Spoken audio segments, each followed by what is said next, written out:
we're taught, that the moral arc of the universe is long, but it bends towards justice. I think it's actually a tug of war. I'm Y-Vonne Hutchinson. I'm the CEO of a diversity strategy and training company called ReadySet. I started off as an international human rights and labor rights lawyer. I think in a lot of ways, I started with human rights law because I didn't want to confront my own identity and the oppressions that people faced could look like me at home. As I started working as an international human rights lawyer, I had a couple of rude awakenings. I was working in a very toxic working environment. As a Black woman, it was, really sort of just destructive to my soul. I left that environment thinking, I don't ever want to go through that again. And I want to make sure other people don't go through that as well. So I really want to get people like sort of a strategic guide, a strategic handbook of how to talk to your boss about race. First step is knowing yourself. Understand your social identity. What does it mean in terms of how you're heard? You really shouldn't be doing this work alone. We're taught,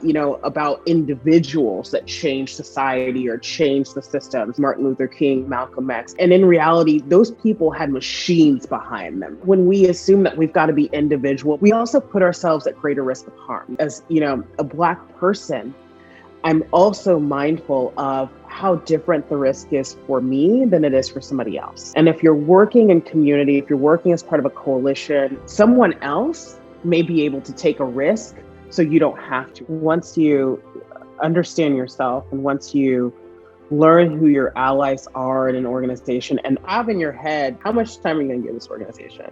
I think doing your research on how you want to frame the argument is really important. Have a very clear objective. Look for resources. Where's the money going? Are people doing this as a second job? If the people of color are paying a POC tax and trying to push this work forward and nobody's, really been empowered and no one's accountable, that's a huge red flag.